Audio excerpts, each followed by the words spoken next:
When I asked to join the family jet trip, my in-laws laughed. She should be grateful we let her in the house. She can take a bus. I stayed quiet. They landed in a storm. I touched down in Bora, first class, private and not alone.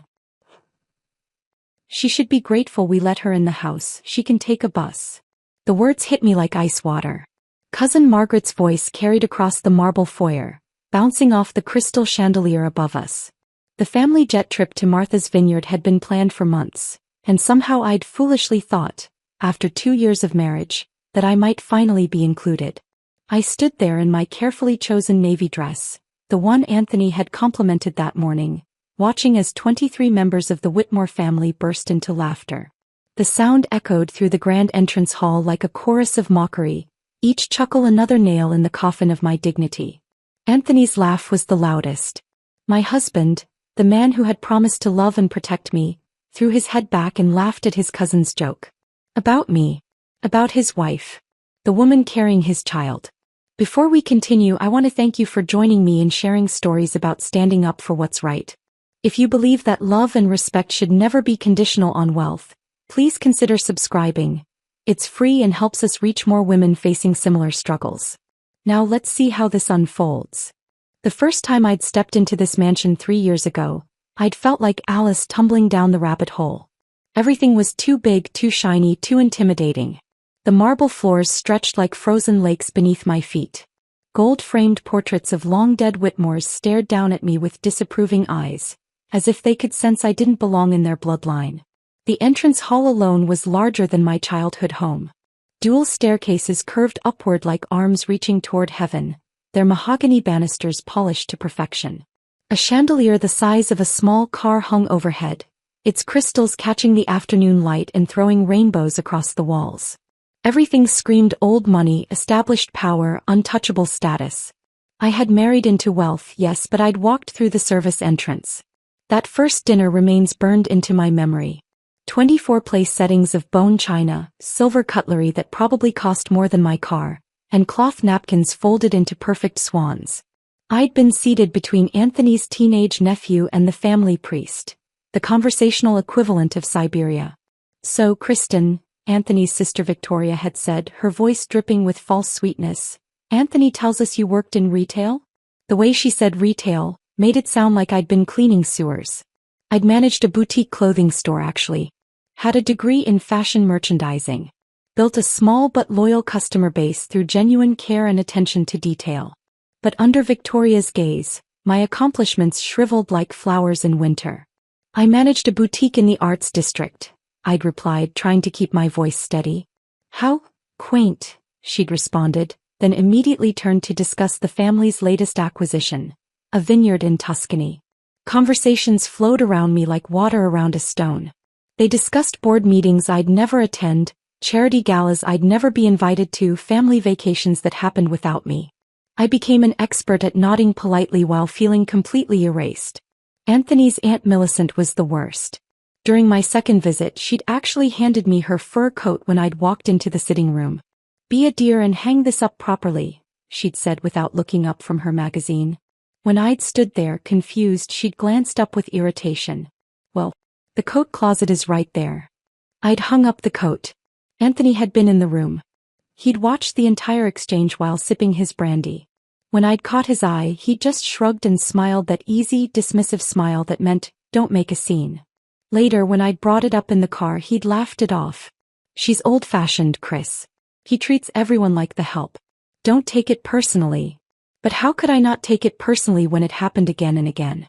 When I'd offer to help with dinner preparations and be waved away like an intrusion. When conversations stopped when I entered rooms. When family photos were taken without anyone thinking to include me. The isolation was suffocating. At family gatherings, I'd find myself gravitating toward the edges of rooms, nursing a glass of sparkling water while everyone else drank champagne. I'd learned to smile and nod, to laugh at jokes I didn't understand about people I'd never met, to pretend I wasn't slowly disappearing. Stella was different. Stella Whitmore, the family matriarch at 82, had built this empire alongside her late husband. She was small but commanding, with silver hair always perfectly styled and eyes that missed nothing. While others in the family seemed to look through me, she looked at me. really looked. During my third visit, she'd noticed me standing alone on the terrace while everyone else mingled inside. She'd approached with 2 cups of tea and sat beside me on the stone bench. "They're overwhelming, aren't they?" she'd said simply. I'm still adjusting," I'd replied carefully. Adjusting to being invisible? The directness had startled me. I'd looked at her, searching for mockery, but found only understanding. "Anthony loves you," she'd continued. "I can see it in the way he looks at you when you're not watching. But love isn't always enough to build a bridge over decades of privilege and assumption." From that day forward, Stella made sure I was included. She'd save the seat beside her at dinner. She'd ask about my day, my thoughts, my dreams. She'd bring me tea when the family gatherings became too much. When I'd started getting migraines from the stress, she'd notice immediately and guide me to a quiet room to rest. She was the only one who noticed when I stopped drinking champagne at family events. The only one who saw my hands trembling when I thought no one was looking. The only one I'd trusted with my secret. 30 days pregnant. After 2 years of trying, countless doctor visits, and the heartbreak of IVF treatments that Anthony had increasingly distanced himself from. The day I'd gotten the positive test, I'd called Stella before I'd even called my husband. "I'm pregnant," I'd whispered into the phone, tears streaming down my face. "Oh, my dear girl," she'd breathed. "Oh, this is wonderful news." She'd been my anchor through the terrifying early weeks. The phone calls to check on my nausea. The reminders to take my vitamins. The gentle questions about how I was feeling emotionally. She'd even offered to come with me to my first official appointment when Anthony had to handle something at the office. So when Margaret's cruel words cut through the air that day, when the family's laughter felt like daggers, I'd instinctively looked for Stella. She was standing near the window, her teacup frozen halfway to her lips. But her expression wasn't shocked or embarrassed like I'd expected. It was furious. I'd never seen Stella angry before. Her face remained composed, but her eyes had turned to ice. She was staring at her family, her legacy, as if seeing them clearly for the first time. The disappointment radiating from her was almost tangible. She set down her teacup with deliberate precision. The small sound seemed to echo in the sudden quiet that followed the laughter. Margaret was still wiping tears from her eyes, delighted with her own cleverness. "How amusing," Stella said, her voice carrying despite its quiet tone. "I wasn't aware we'd become the sort of family that mocks pregnant women." The silence that followed was deafening. Margaret's smile faltered. Anthony's laughter died in his throat. Everyone turned to stare at me, confusion and calculation flickering across their faces. But Stella wasn't done. She walked across the room with measured steps, her cane tapping against the marble floor like a metronome counting down to judgment. "Kristen," she said, reaching for my hand. "Would you join me in the study? I believe we have some important matters to discuss." As she led me away from the frozen tableau of the family, I felt something shift inside me. The hurt was still there, sharp and raw. But underneath it, something else was growing. Something that felt like hope. Or perhaps something that felt like justice. Stella's study felt like a sanctuary compared to the harsh laughter we'd left behind in the foyer. Dark mahogany bookshelves lined the walls from floor to ceiling, filled with leather-bound volumes that actually looked read rather than displayed. A Persian rug covered most of the hardwood floor, and afternoon sunlight filtered through heavy curtains, casting everything in a warm, golden glow. She closed the door with a soft click and gestured toward the burgundy leather armchair beside her desk. I sank into it gratefully, my legs suddenly feeling unsteady. The weight of the morning, of Margaret's cruel words, of Anthony's betraying laughter, of carrying this secret alone, pressed down on my shoulders like a heavy cloak. "Tell me everything," Stella said simply, settling into her own chair behind the desk. "From the beginning." The beginning. Where was that exactly? The first time I'd felt nauseous and blamed it on stress? The morning I'd stared at the pregnancy test with shaking hands? Or was it further back, to the fertility clinic waiting rooms that had become as familiar as my own living room? "It's been almost 2 years, I whispered, my voice barely audible. 2 years of trying, of hoping, of feeling like my body was failing me. Stella leaned forward, her weathered hands folded on the desk. "Anthony." I let out a bitter laugh. Anthony said I was becoming obsessed. That I needed to relax and let nature take its course. Easy words from someone who didn't have to track ovulation cycles or give themselves hormone injections in the bathroom at work. The memories flooded back unbidden. Dr. Martinez explaining that my fallopian tubes showed some scarring from an infection I'd had in college. The cascade of treatments that followed. Pills that made me nauseated, shots that left bruises on my stomach, procedures with cold metal instruments and clinical words that made something as intimate as creating life feel mechanical and sterile.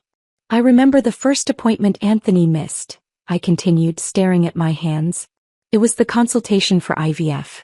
I sat in that waiting room for 3 hours, watching other couples hold hands and whisper encouragements to each other. When I called him, he said a client meeting had run late. When I got home, I found him playing golf with his college friends. Stella's jaw tightened, but she didn't interrupt. The second missed appointment was worse. It was the egg retrieval procedure. I'd been taking hormone shots for weeks, feeling bloated and emotional and scared. I needed someone there when I woke up. The nurse kept asking where my husband was, and I kept making excuses. My voice cracked. He forgot. He actually forgot. That day remained etched in my memory with painful clarity. Waking up groggy and alone in the recovery room, the nurse's pitying smile, the taxi ride home while feeling like I'd been hit by a truck. Anthony had been watching baseball when I'd walked through the door, and his first words had been asking what was for dinner.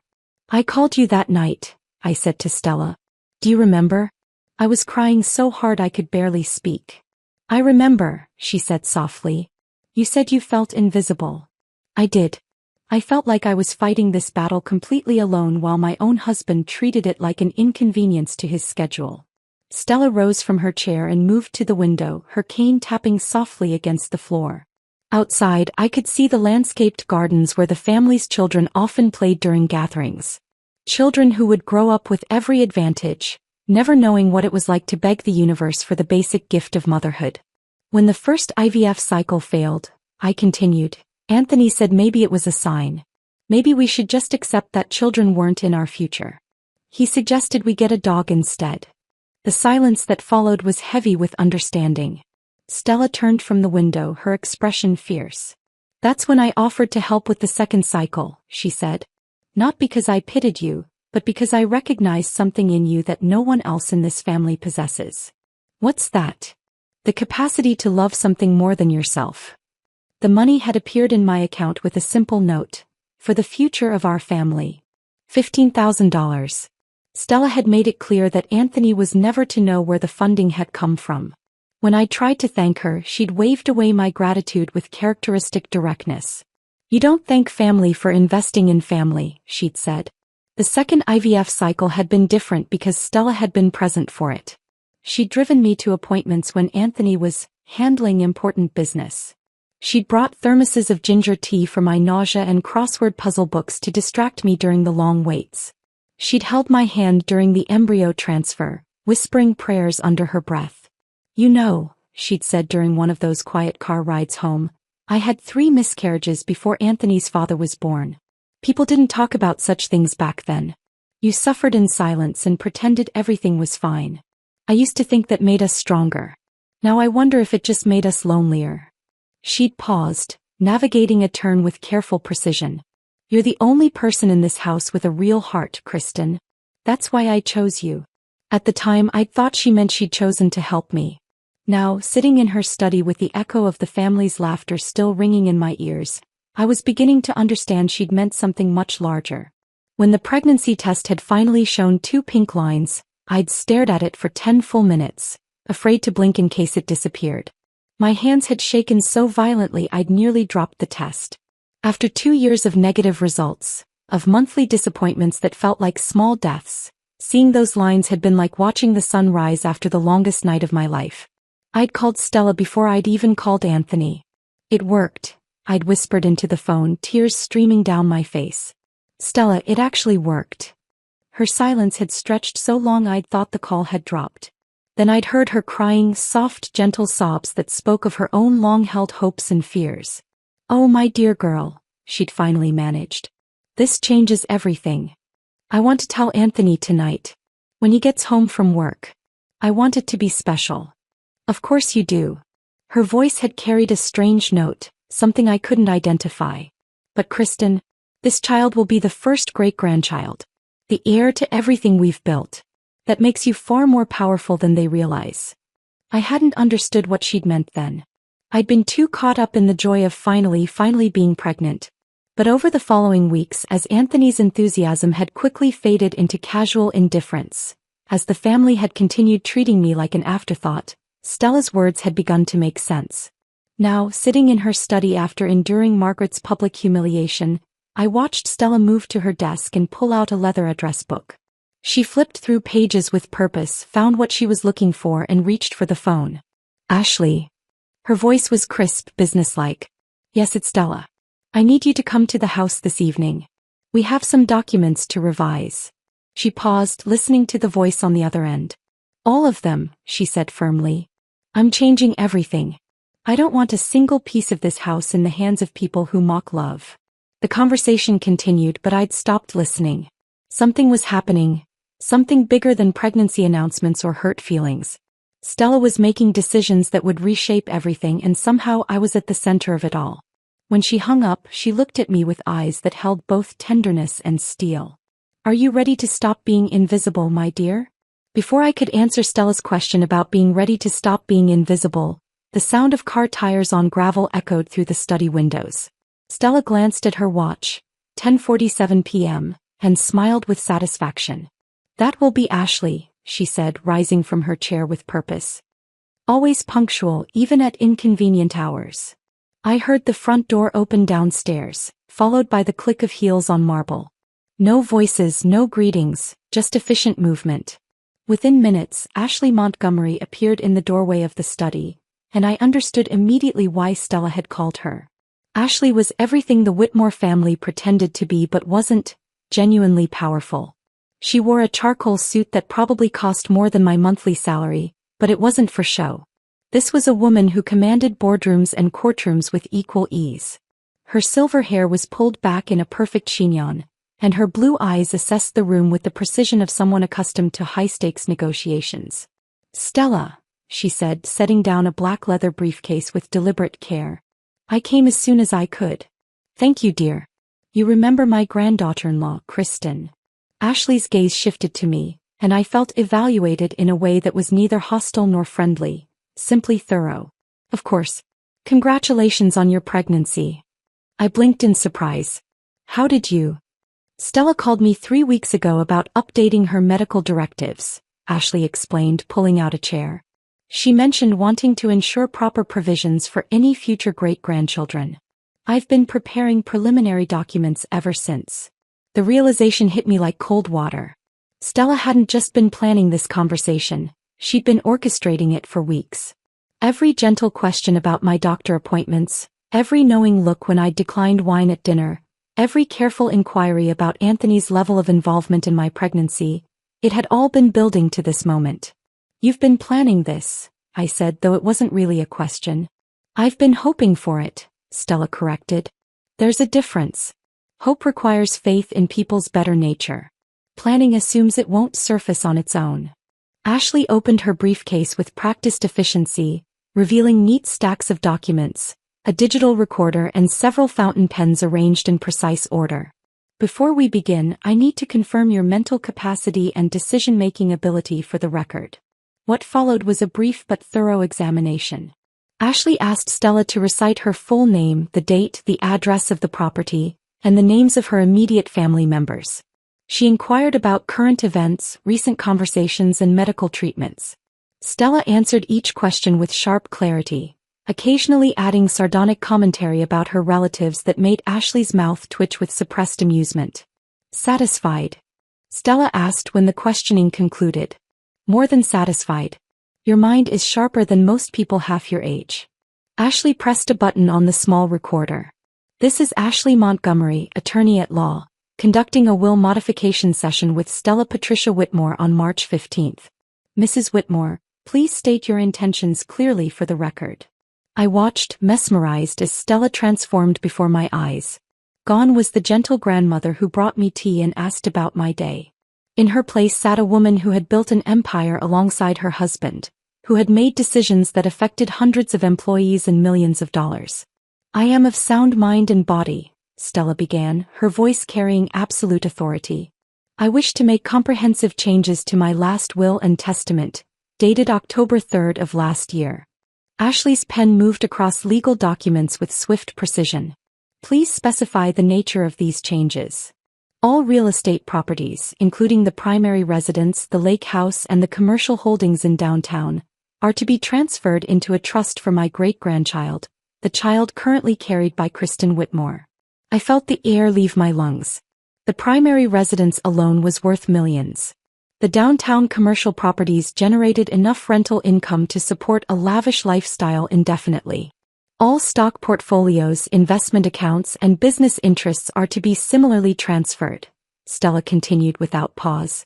The child's mother, Kristen, will serve as trustee until the child reaches majority, with full authority to make decisions regarding the properties and investments. Stella, I whispered, finding my voice. This is too much. I can't. She held up one hand, stopping my protest. The current beneficiaries, my son Robert, my daughter-in-law Patricia, my grandson Anthony, and my granddaughters Victoria and Margaret, will receive a token inheritance of $10,000 each. Enough to cover funeral expenses and a nice vacation, but nothing more. Ashley's pen never stopped moving. She'd clearly handled dramatic inheritance changes before, though I suspected few had been quite this comprehensive. Any specific conditions or restrictions? Yes. Should Kristen divorce Anthony, she retains full control of the trust. Should Anthony attempt to claim any portion of the inheritance through marriage rights, the entire estate will be donated to the Children's Hospital Foundation. My hands were shaking now. The magnitude of what Stella was doing began to sink in. She wasn't just changing her will, she was completely restructuring the family's power dynamic. Anthony's parents, who had always treated me like an unwelcome addition to their social circle, would suddenly find themselves financially dependent on their son's wife. The same wife they'd spent 3 years dismissing and humiliating. There's more, Stella said, and Ashley looked up with raised eyebrows. I want a clause stating that any family member who contests this will forfeit their token inheritance entirely. And I want it noted that this decision was made in response to the family's treatment of my granddaughter-in-law, specifically their exclusion of a pregnant family member from a leisure trip.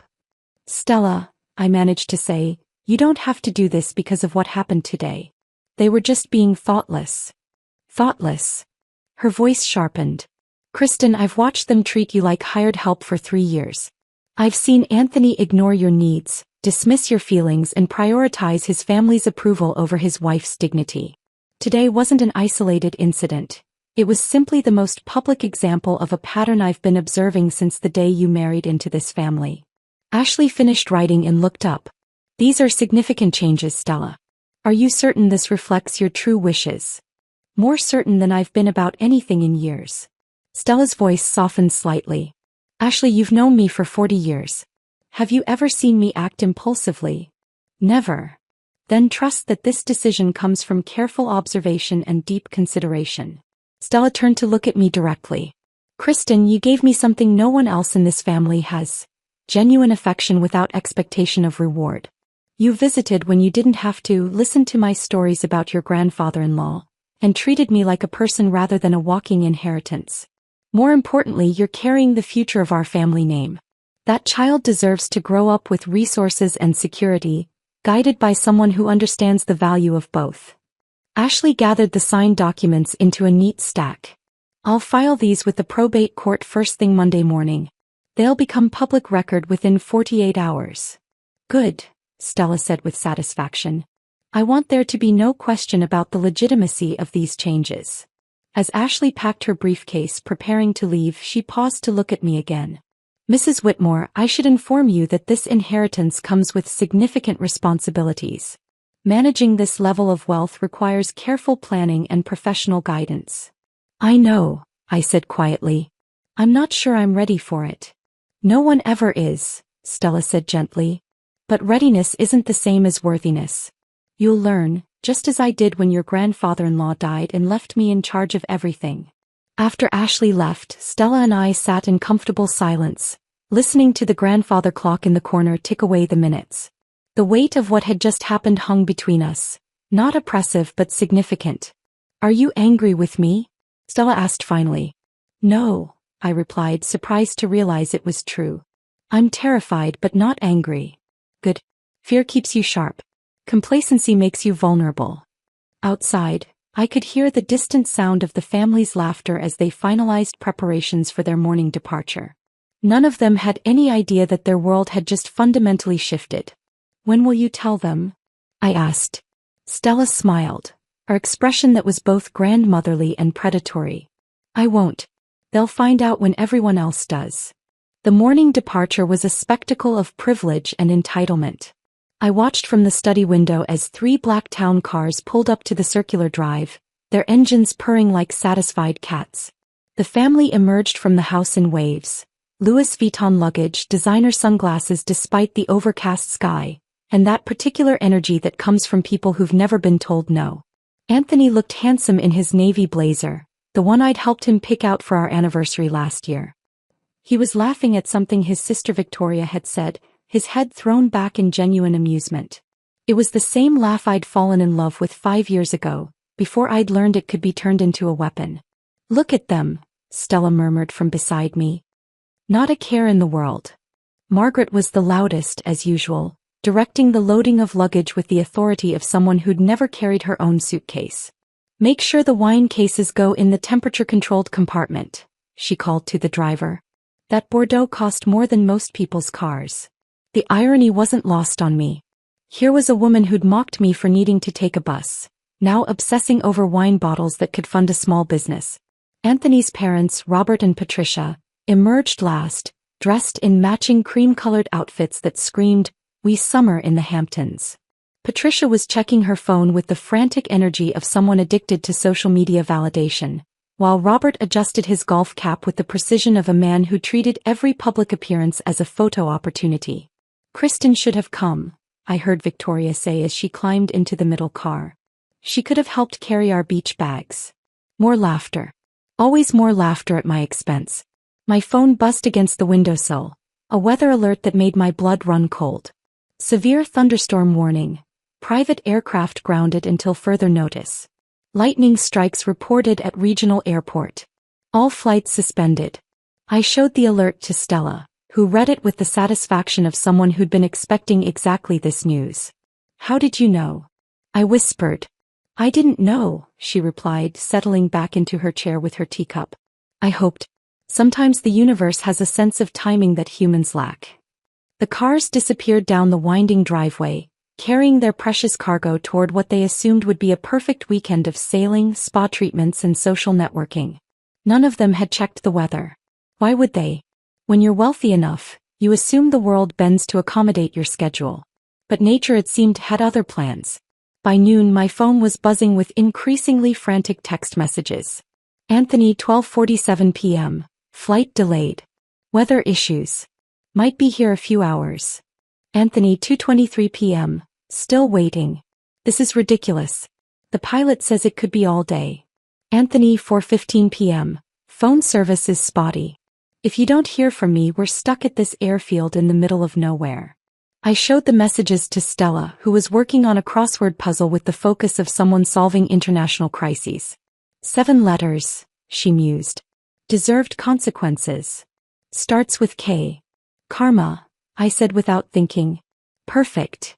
Her pen moved across the squares with satisfaction. By evening the storm had intensified. Through the study windows, we watched lightning illuminate the sky in jagged silver streaks. Rain hammered against the glass with the persistence of an unwelcome visitor, and the wind howled through the oak trees like something wild and angry. I imagined the family huddled in some cramped waiting area, their designer clothes wrinkled, their perfectly styled hair losing its battle against humidity. No 5-star accommodations, no staff to cater to their every whim. Just uncomfortable chairs, vending machine coffee, and each other's company. Do you think they're worried about us? I asked Stella. She looked up from her puzzle. Are you worried about them? The honesty of my answer surprised me. No, I'm not. That's when my phone rang with a call from Ashley.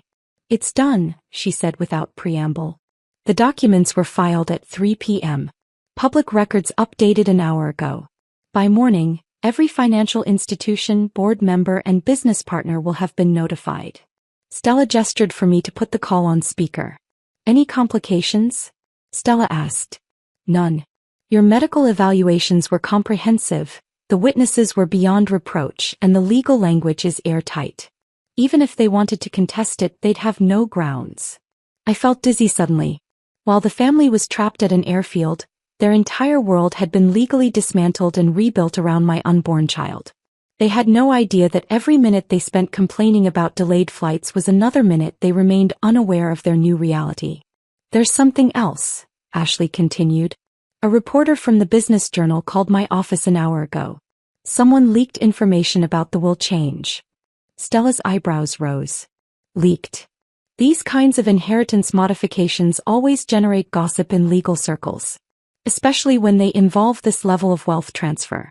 I suspect we'll see news coverage by tomorrow. After Ashley hung up, Stella and I sat in contemplative silence. The storm outside seemed to be building rather than dissipating, and I found myself wondering if the family would be forced to spend the night at the airfield. The thought should have made me feel guilty, but instead I felt something closer to poetic justice. Stella, I said quietly, what happens when they find out? They'll be angry. They'll feel betrayed. They'll blame you, of course. And Anthony? She considered this carefully. Anthony will have to choose. For the first time in his life, he'll face a decision where his family's approval and his own interests are in direct conflict. The baby moved inside me then. A flutter so subtle I might have imagined it, except for the way it made my breath catch. I pressed my hand to my stomach, marveling at the tiny life that had somehow become the center of this family's universe. I felt that, I whispered. Stella's entire expression softened. The first movement? I think so. It was like a butterfly landing. She reached over and placed her weathered hand over mine. That child is going to inherit more than money, you know. They'll inherit the responsibility of rebuilding something that was broken. That's not a burden, it's a gift. My phone buzzed again. This time it was a news alert from a business website. Whitmore fortune transferred to unborn heir in shocking will revision. The story was already public. While the family sat stranded and disconnected from the world was learning about their downfall. Stella read the alert over my shoulder and nodded with satisfaction. Perfect timing. They'll land tomorrow to discover that everyone already knows what they're just finding out. Thunder crashed overhead so loud it shook the windows. In the distance I could see emergency vehicles with flashing lights, probably dealing with downed power lines or flooded roads. The storm was affecting everyone, but somehow it felt personal. Like nature itself was ensuring the family remained isolated until justice had run its course. Do you think this makes us terrible people? I asked. Stella was quiet for a long moment, watching the lightning dance across the sky. I think, she said finally, that terrible people rarely ask that question. The silence that followed my question about being terrible people stretched until dawn. Stella had fallen asleep in her chair sometime after midnight, her crossword puzzle still balanced on her lap, pen clutched loosely in her fingers. I'd covered her with a throw blanket and spent the rest of the night watching the storm gradually exhaust itself against the windows. When my phone rang at 6:23 a.m., I knew before answering that the reckoning had begun. Kristen. Anthony's voice was raw, hoarse from what sounded like hours of shouting. What the hell did you do? I stepped out onto the terrace so I wouldn't wake Stella. The morning air smelled of rain and broken branches, and the gardens were littered with debris from the storm. It felt appropriate, like the landscape was reflecting what was about to happen to the family. I haven't done anything, Anthony. Don't lie to me. The desperation in his voice was almost frightening. The will, grandmother's will, did you know about this? Did you plan this? Lower your voice, I said calmly. You're screaming. I'm screaming because my family just lost everything. Because somehow my pregnant wife is now worth more than all of us combined. Because I just spent 14 hours trapped in an airport watching my mother have a nervous breakdown while reporters called asking for statements about the Whitmore inheritance scandal. I found myself oddly detached from his panic. 3 months ago his distress would have sent me running to comfort him. Now I felt like I was watching a stranger fall apart. Where are you?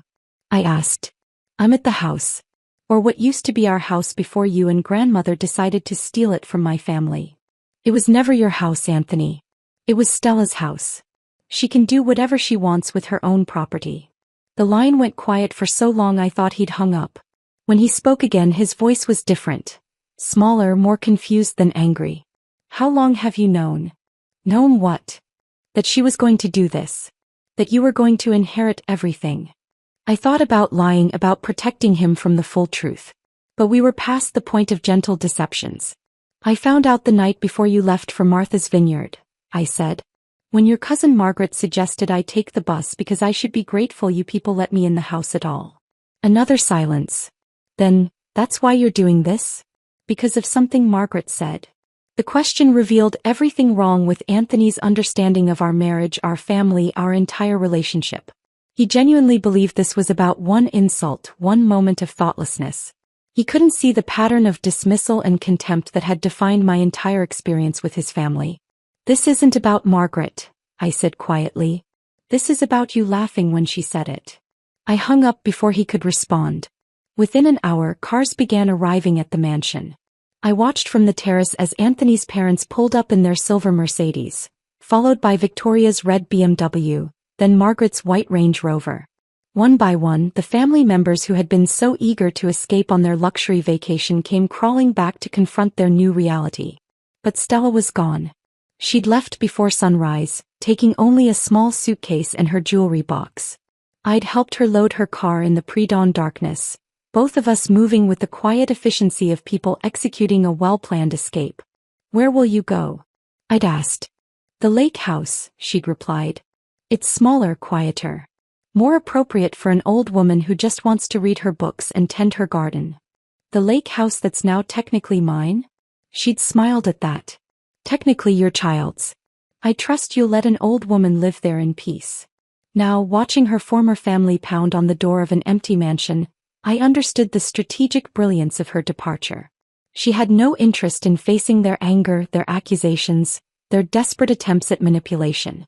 She'd made her decision, executed it perfectly, and removed herself from the aftermath. The pounding grew more insistent. Through the windows, I could see Patricia's face pressed against the glass, her perfect makeup smeared from crying. Robert was on his phone, probably calling lawyers, while Victoria and Margaret stood arguing in the driveway. My phone buzzed with a text from Ashley. Legal challenge filed this morning. Dismissed this afternoon. They hired 3 different law firms. None will touch it. I wasn't surprised. Ashley had spent 40 years building her reputation on cases exactly like this. Wealthy families destroying themselves over money. She'd seen every trick, every loophole, every desperate attempt to overturn an ironclad will.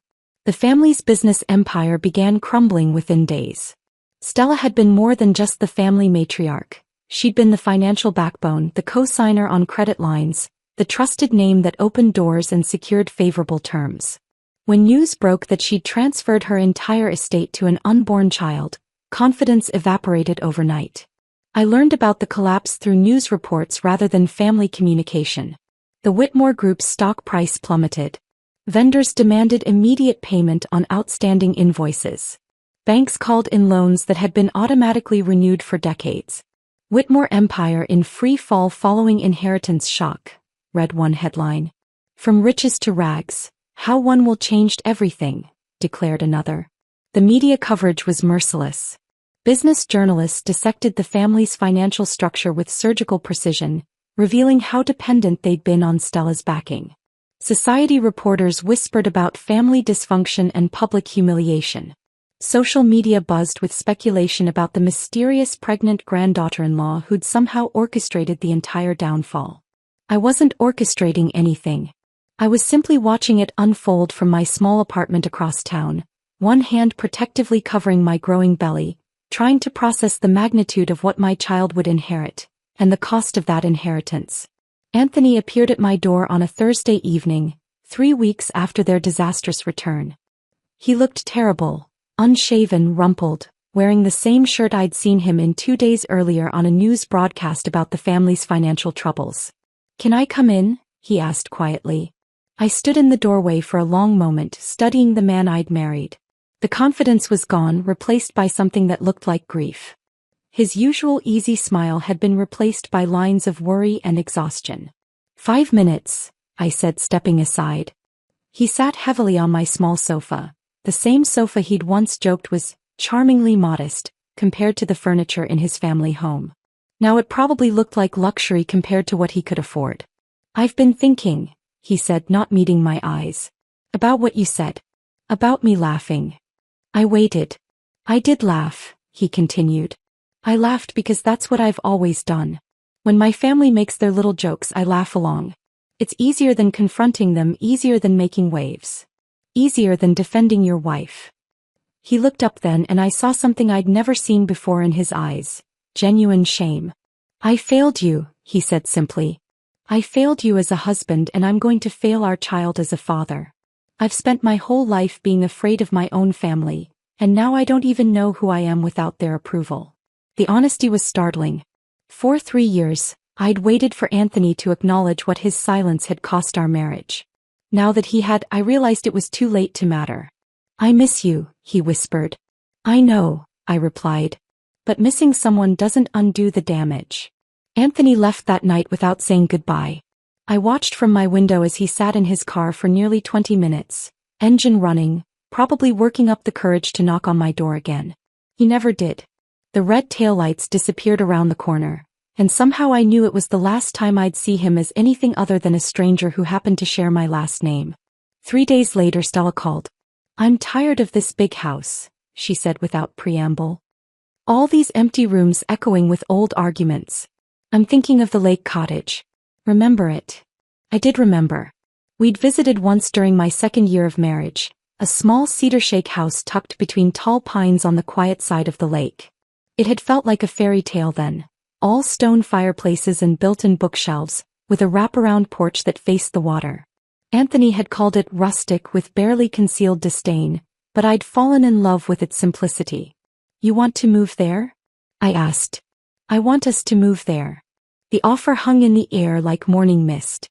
Moving in with my estranged husband's grandmother while carrying his child, it should have felt inappropriate, complicated, wrong. Instead it felt like coming home. "Are you sure?" I whispered. "I'm 82 years old, Kristen. I don't waste time on things I'm unsure about." We moved on a Tuesday in October, when the leaves were turning and the air smelled of wood smoke and possibility. Stella had already arranged for movers to bring only the essentials: her favorite reading chair, boxes of photo albums, the antique rocking chair where she'd nursed her own children decades ago. Everything else stayed behind with the mansion, like artifacts of a life she no longer wanted to claim. The cottage felt different than I remembered. Smaller, cozier, more intimate. Morning sunlight streamed through gauze curtains and the floors creaked pleasantly underfoot. Stella had already stocked the pantry with herbal teas and the kind of crackers that settled an uneasy stomach. "The baby likes it here," she announced after watching me eat breakfast without rushing to the bathroom for the first time in weeks. He was right. The constant nausea that had plagued my first trimester seemed to ease in the peaceful rhythm of lake life. Stella and I developed routines that felt natural rather than forced. Morning tea on the porch, afternoon walks along the shoreline, evenings by the fireplace with books and quiet conversation. It was during one of those evening talks that she brought out the journal. "I've been thinking about what this child should know," she said, settling into her reading chair with a leather-bound notebook. "Not the sanitized family history they teach in private schools, but the real story. The struggles, the mistakes, the lessons learned too late." She opened the journal to reveal pages covered in her precise handwriting. Stories about her husband's humble beginnings as a carpenter's son, about the years they'd scraped and saved to buy their first property, about the business deals that failed before the ones that succeeded. "Your great-great-grandfather was an immigrant," she read aloud. "He came to this country with nothing but calloused hands and an unshakable belief that hard work could build anything. He would have been horrified to see what his descendants became, people who inherited wealth but never learned to create it." Night after night she added new entries. Stories about the Great Depression, when the family had lost nearly everything and rebuilt from scratch. About her own mother who had started a small bakery to keep food on the table. About the values that had been forgotten as the family grew more comfortable, more insulated, more convinced of their own superiority. "Your turn," she said one evening, sliding the journal across the coffee table. "I don't know what to write. Write about what you want this child to know about you. About love. About choosing kindness over cruelty. My first entry was shaky, uncertain. I wrote about growing up in a small apartment where love was abundant even when money wasn't. About my mother who had worked 2 jobs to put me through college and never once complained. About learning that true strength wasn't about having power over others, but about lifting others up when they needed it most. The entries became a nightly ritual. Sometimes Stella would read passages aloud, her voice carrying the weight of decades. Sometimes I would write while she knitted, the clicking of her needles providing a soothing rhythm. The journal grew thicker, more personal, more precious. Winter settled over the lake like a soft gray blanket. Snow muffled the sounds of the outside world, creating a cocoon of peace around our small cottage. My belly grew rounder, and the baby became more active, as if responding to the calm environment we'd created. The family's silence was deafening in its completeness. No phone calls, no letters, no attempts at reconciliation. It was as if we'd simply ceased to exist in their world. Part of me had expected Anthony's mother to reach out, perhaps out of curiosity about her future grandchild. But as weeks turned to months, I realized they'd made their choice. Pride was more important than family. Image was more valuable than love. Stella seemed unsurprised by their absence. "They'll blame you for everything," she said matter-of-factly during one of our morning conversations. "It's easier than admitting they drove away the one person who could have brought them joy." Spring arrived with surprising gentleness. The ice on the lake cracked and melted, revealing dark water that reflected the budding trees. Stella planted a garden behind the cottage, not the formal arrangements of the mansion, but wild, joyful chaos of vegetables and flowers mixed together. "Every child should know where food comes from," she explained, her hands already dirty from the soil. "Should understand that good things require patience and care." The divorce papers arrived on a Thursday in April, delivered by a courier who seemed apologetic about disturbing our peaceful morning.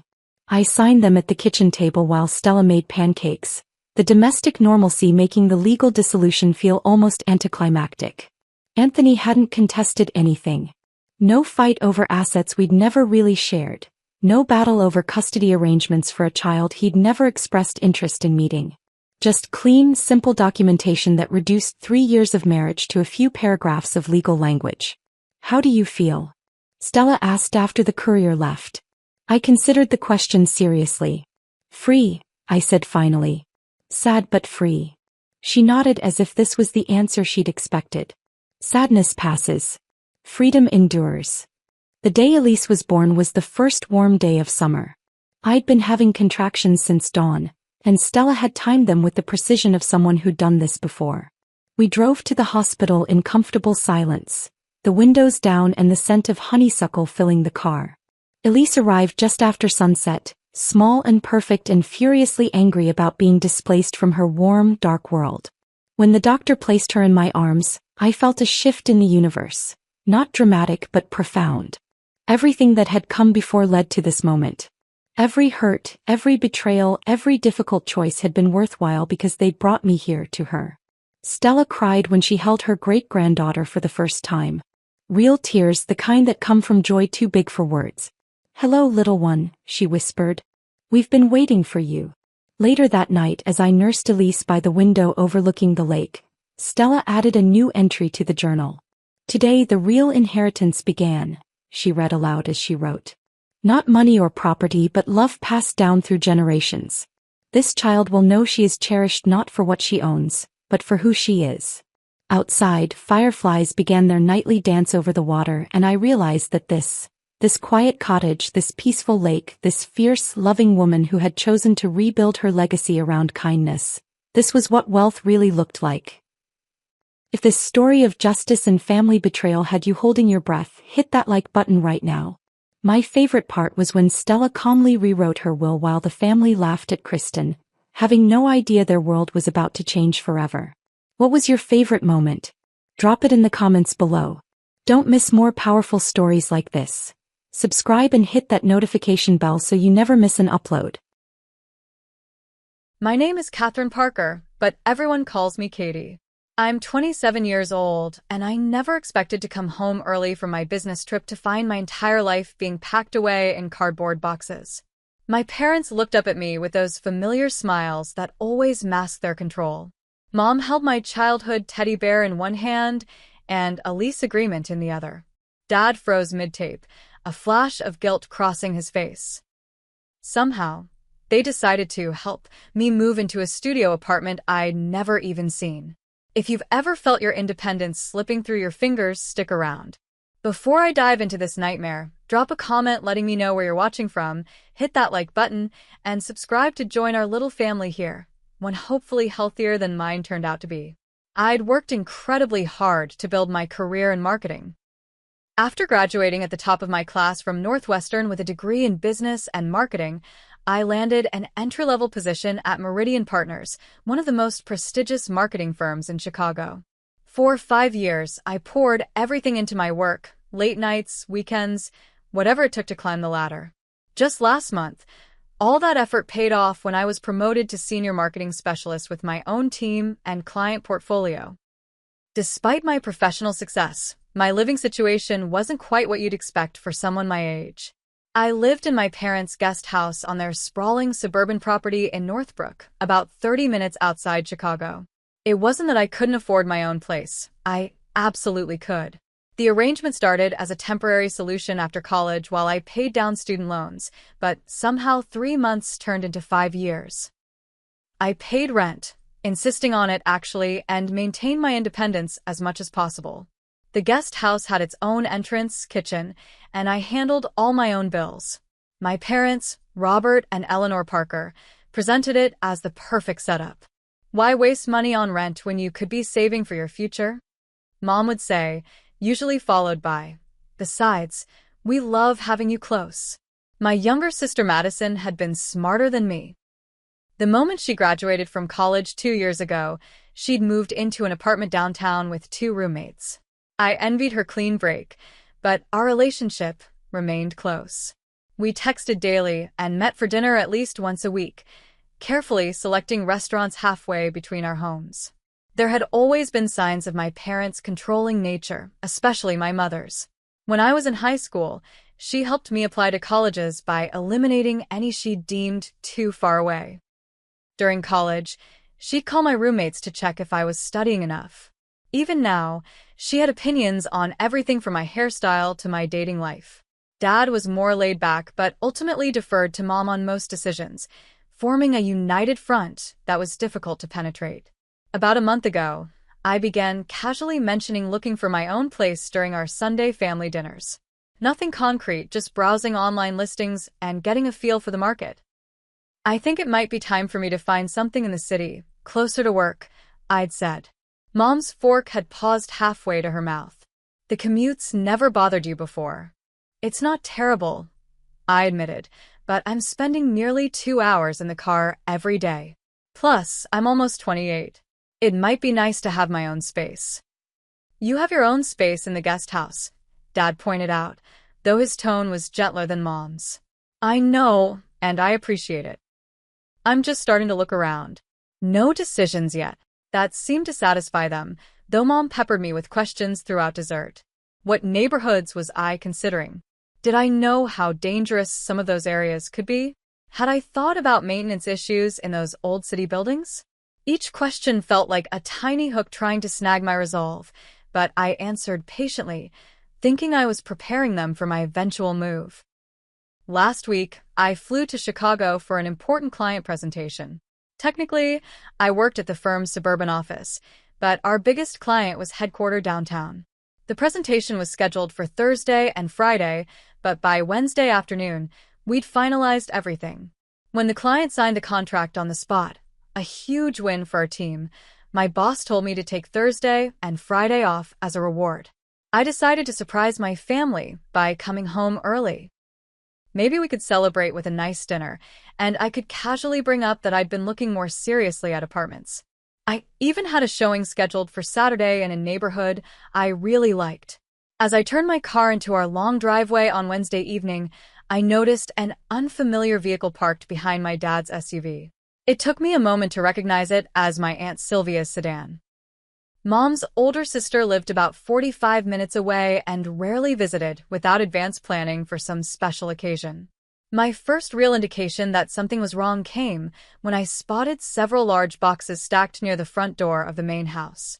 They were labeled in my mother's neat handwriting. Katie, kitchen, and Katie, books. A cold feeling settled in my stomach as I parked and walked toward the house, my wheeled suitcase bumping along behind me. Through the front window, I could see movement, people going back and forth carrying things. I heard hushed voices from inside, my mother's rising occasionally to give directions. What I couldn't understand was why they were packing up my things, and why they were doing it now without telling me. I pushed open the front door, the familiar creak announcing my arrival before I could say anything. The activity inside froze. My mother stood in the center of the living room, clipboard in hand, while my father and Aunt Sylvia hovered nearby with half-filled boxes. "Katie," Mom exclaimed, her surprise quickly morphing into an unconvincing smile. "You're home early." I stepped inside, taking in the scene. The guest room that had been mine since childhood whenever I stayed in the main house was completely dismantled. My bookshelves were empty, dresser drawers pulled out, and framed photos packed away. Even more disturbing, there were boxes labeled with items from the guest house, my actual living space. "What's going on?" I asked, my voice barely above a whisper. Mom beamed at me like this was the most natural thing in the world. Surprise. "We found you the perfect apartment. Isn't that wonderful?" Dad at least had the decency to look uncomfortable, shifting his weight from one foot to the other. Aunt Sylvia became intensely interested in folding a sweater that had already been folded. "You what?" I managed, still frozen in the doorway. Mom bustled over to the coffee table and picked up a stack of papers, thrusting them toward me triumphantly. "It's a darling studio in Oakbrook, just 5 minutes from Sylvia's place. We've already put down the deposit, and they're holding it for you to move in this weekend." I took the papers mechanically, staring at a lease agreement with my name typed in the tenant's face, a lease I had never seen before, let alone signed. Attached was a photo of a tiny studio apartment, maybe 500 square feet, with a kitchenette in one corner and barely enough room for a bed. "This weekend?" I repeated, my brain struggling to catch up. "But I didn't ask you to find me an apartment." "Well, you mentioned wanting your own place," Dad said, finally speaking up. "Your mother thought it would be nice to help you get started." "Help me?" I looked around at the boxes, the dismantled room, the invasion of my space and privacy. By packing up all my things without asking me?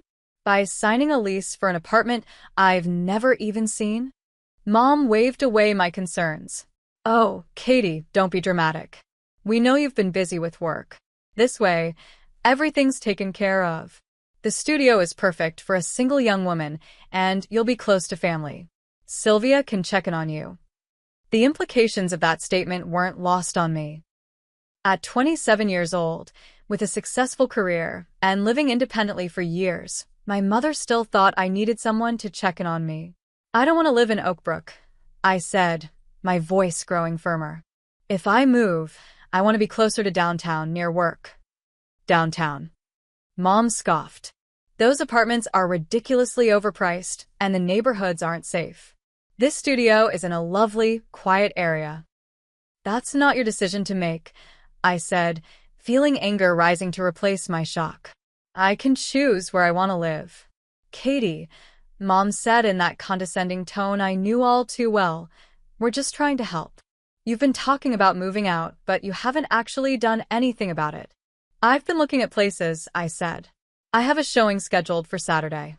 "Well, now you don't need it," she replied brightly. "Everything's arranged. The movers are coming Saturday morning. Sylvia and I have already measured for curtains." I walked further into the room, noticing with growing horror the extent of their invasion. On the dining table sat stacks of my personal items, photo albums, journals, even a box of letters from my college boyfriend that I'd kept in my bedside drawer.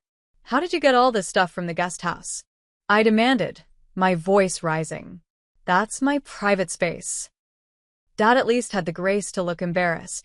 "Your mother thought it would be more efficient to start packing while you were away. You went through my things?" "All of my things." The violation felt physical, like a punch to the stomach. "How did you even get in?" "We have keys, Catherine," Mom said, her tone suggesting I was being unreasonable. It's our property after all. I pay rent, I shot back. I have tenant rights. You can't just enter whenever you want. Don't be ridiculous, Mom dismissed. We're family, not some landlord-tenant arrangement. I spotted my diary from last year among the items they'd packed, a journal where I'd written my most private thoughts, including frustrations about my parents' controlling behavior. The thought of my mother reading those pages made me feel physically ill. Stop, I said firmly. Stop packing. This ends now. Katie, Mom began, her tone turning defensive, after everything we've done for you. Eleanor, Dad interrupted, putting a hand on her arm. Maybe we should have discussed this with Katie first. There's nothing to discuss, Mom insisted. The deposit's paid. The lease is signed. This is happening. Aunt Sylvia, who had been silent until now, quietly set down the sweater she'd been pretending to fold. I think I should give you all some space to talk, she murmured, but continued packing even as she said it. I moved to the table and picked up my journal, clutching it protectively. Did you read this? I asked Mom, my voice shaking. Her slight hesitation told me everything I needed to know. How could you? I whispered. I needed to understand what you've been thinking, she justified. You've been so secretive lately, always on your computer, barely talking during Sunday dinners. The realization hit me like a wave. My computer, did you go through that too? Another telling hesitation. You did, didn't you? That's how you knew I was looking at apartments. You invaded my privacy completely. I saw those awful downtown listings you were looking at, Mom admitted without a hint of remorse. Ridiculously overpriced and in such questionable areas. I knew we had to step in before you made a terrible mistake. The depth of the violation was still sinking in. My parents hadn't just packed my things, they'd systematically invaded every private aspect of my life to maintain control over my decisions. How did you even know I'd be away until Friday? I asked suddenly. I never told you my exact schedule. Dad looked away, but Mom lifted her chin defiantly. I called your office as your emergency contact. That new assistant of yours was very helpful. You posed as me? I was aghast. That's completely inappropriate. It was necessary, Mom insisted. Otherwise, we wouldn't have had enough time to arrange everything. I looked at my father, hoping to find an ally, but he just shrugged helplessly. Your mother thought it would be a nice surprise, he offered weakly. The patterns of my entire life flashed before me. College applications mysteriously lost for schools more than 3 hours away, a scholarship opportunity my mother forgot to tell me about until after the deadline, boyfriends subtly criticized until I began to doubt the relationships myself. Even my career choice had been influenced by their constant comments about the stability of marketing compared to my original interest in photography. I reached for my phone to call Madison, needing someone sane to talk to, only to be sent straight to voicemail. Perfect timing for her phone to be off. Catherine, Mom said, using my full name as she always did when laying down the law. I know you're upset, but you're overreacting. This is for your own good. My own good, I repeated incredulously. How is violating my privacy and making decisions about my life without my input for my own good? You're not thinking clearly about this, she continued. The studio is perfect for a single woman. You don't need all that space you were looking at downtown. That's not for you to decide. Well, someone needs to make sensible decisions here, she snapped, her facade of helpfulness finally cracking. You clearly aren't ready to make these choices on your own. The implication that at 27, with a successful career and independent life, I somehow wasn't capable of choosing my own apartment was the final straw. Put everything back, I demanded. Now. I'm not moving into that studio. It's too late, Mom replied coldly. The deposit is non-refundable. That's your problem, not mine, I said, surprising myself with my firmness. I never asked you to do any of this. After all we've done for you, she began, her voice rising, this is the thanks we get. It was the beginning of a familiar script, one I'd heard throughout my life whenever I pushed back against their control. The guilt trip, the reminder of all I owed them, the implication that independence equaled ingratitude. For the first time, I wasn't going to play my part. What exactly have you done for me that gives you the right to make my decisions?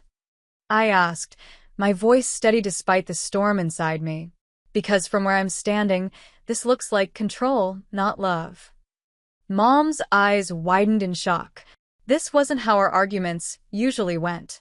Typically, I'd get emotional, she'd remain cool and reasonable, and eventually I'd give in to keep the peace. Control? She repeated incredulously. We've given you everything. A place to live, support for your career. I pay rent. I interrupted. I've been financially independent since graduation.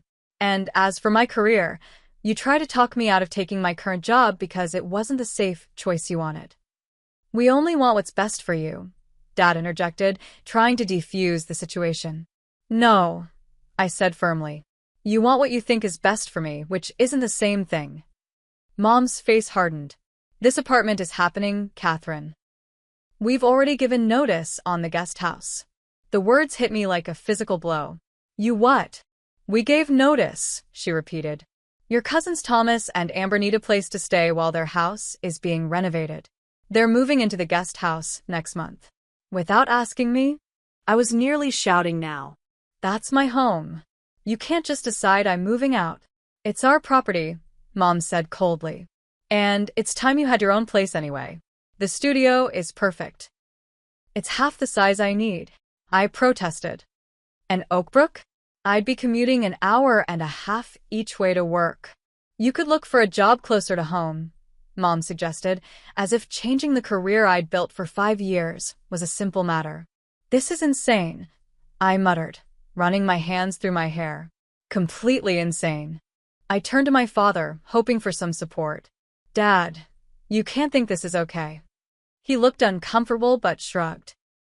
Your mother has put a lot of thought into this, Katie. The studio really is nice and the neighborhood is safe. That's not the point. I was struggling to make them understand. The point is that this is my life, my decision. I walked over to one of the open boxes and peered inside, then felt my heart drop. Where's my grandmother's jewelry box? It had been a special gift from my dad's mother before she passed away. Mom and Dad exchanged glances. Mom? I prompted, a new fear taking hold. Where is it?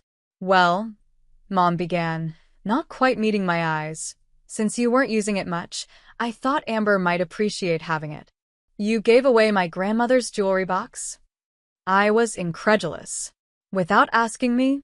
You have so many things you never use, Mom justified. We thought it made sense to pass some items on to family who could use them. What else? I demanded, looking around frantically. What else did you give away? Neither of them answered immediately, which told me everything. The antique desk from the guest house. I asked, remembering the piece I'd refinish myself in college. Dad looked away. My photography equipment from college? Mom stiffened. You haven't used that in years. Thomas's daughter is interested in photography, so you just gave it away? I finished, my voice breaking. Do I own anything in your eyes? Or is everything just yours to distribute as you see fit? Don't be dramatic, Mom snapped. They're just things. They're my things. I shouted, no longer caring about keeping my composure. Things that matter to me, that have meaning and memories attached. Aunt Sylvia finally spoke up. Eleanor, maybe you should have asked Katie first. Stay out of this, Sylvia, Mom said sharply. This is between us and our daughter. I felt tears welling up, but fought them back. This is beyond control, I said quietly. This is a complete disregard for me as a person. We're your parents, Mom insisted. Everything we do is because we love you. This isn't love, I replied.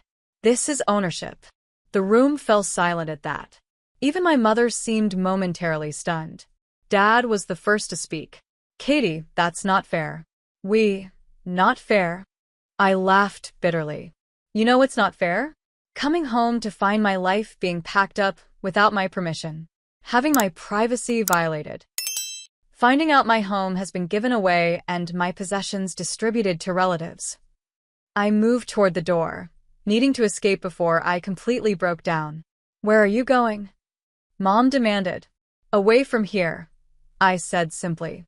I can't be in this house right now. Catherine Elizabeth Parker, don't you dare walk out that door. Mom called after me, using her full name ultimatum voice that had worked so well when I was 16. I paused at the threshold, turned, and looked her directly in the eyes. I'm 27 years old, Mom. You don't get to tell me what to do anymore. With that, I walked out, ignoring her calls behind me. I got into my car, hands shaking so badly I could barely grip the steering wheel. Tears blurred my vision as I backed out of the driveway, with no clear destination in mind. I ended up at Jefferson Park, a small green space about 15 minutes from my parents' house, where I used to come as a teenager when I needed space to think. Sitting on a bench by the small pond, I let the tears flow freely as the magnitude of what had happened washed over me. My phone buzzed incessantly with calls from both parents, which I ignored. After about 20 minutes, a text from Madison finally came through. What happened? Mom's freaking out. I didn't have the emotional energy to explain everything via text, so I simply replied, Parents packed up my stuff to move me without asking. Gave away my things. I left. Can I call you later? Her response was immediate. OMG. Yes, call whenever. Are you okay? No, iti pa tu našli. Not even close. As the sun began to set over the park, I sat alone, feeling utterly betrayed by the people who were supposed to love me most in the world. The worst part wasn't the apartment, or even the invasion of privacy. It was the realization that my parents didn't see me as an autonomous adult capable of making my own decisions. In their eyes, I was still a child to be managed and directed. The thought was devastating. As twilight settled over the park, the full weight of what had happened crashed down on me.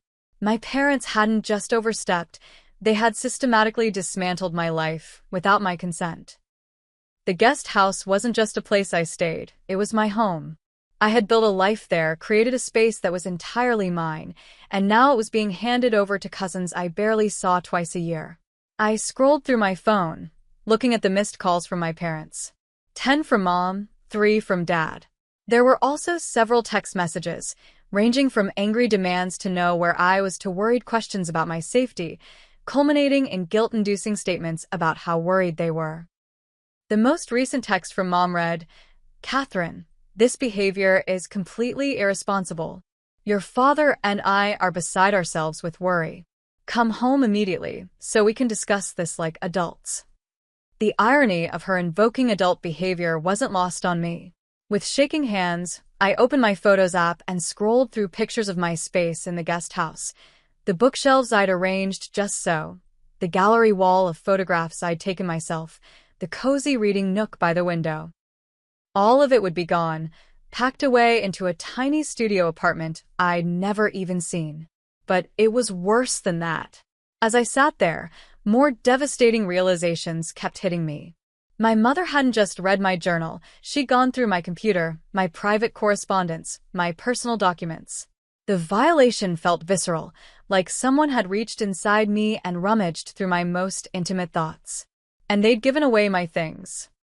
Not just any things, items with deep sentimental value. My grandmother's jewelry box had been one of my most treasured possessions. Inside were not just the few pieces of jewelry she'd left me, but letters she'd written, small mementos we'd shared, a pressed flower from the last time we'd walked in her garden together before she passed away. Did my mother even know those things were in there? Did she care? The antique desk I'd refinished had been a labor of love during a difficult time in college. I'd found it at a thrift store, completely falling apart, and spent an entire summer sanding, repairing, and restoring it. It represented a period when I'd felt most independent, most capable. And my photography equipment, the professional-grade camera and lenses I'd saved for during college, dreaming of possibly pursuing photography as more than a hobby someday. Equipment that represented a path not taken but still cherished as a possibility. All of it, given away without a second thought. A sob escaped me, startling a nearby duck. These weren't just possessions. They were pieces of my identity, tangible representations of who I was and what mattered to me. and my parents had distributed them like unwanted items at a garage sale. My phone buzzed again, another text, this time from Dad. Katie, please come home. Your mother is very upset. We need to talk about this. Of course. My mother was upset. Never mind that they had violated my privacy, given away my possessions, and tried to relocate me without my consent. The priority was still my mother's feelings. As darkness fell completely, a new text from Madison came through. Just talk to Mom. Holy shit, Katie. Are you okay? Where are you? Do you need me to come get you? I texted back immediately. I'm at Jefferson Park. Just sitting here trying to process everything. Madison, stay there. I'm coming to get you. 20 minutes. For the first time since walking out of my parents' house, I felt a small measure of relief. Madison would understand. She'd always seen through our parents' controlling behavior more clearly than I had. While waiting for my sister, I tried to think rationally about my options. I couldn't go back to the guest house tonight. Not with my parents in the state. Not with everything so raw. A hotel was an option, but the thought of being alone in an anonymous room made the hollow feeling in my chest expand painfully. Madison arrived exactly 20 minutes later, her car pulling up next to mine in the now empty park lot. She rushed over and enveloped me in a tight hug before I could even stand up.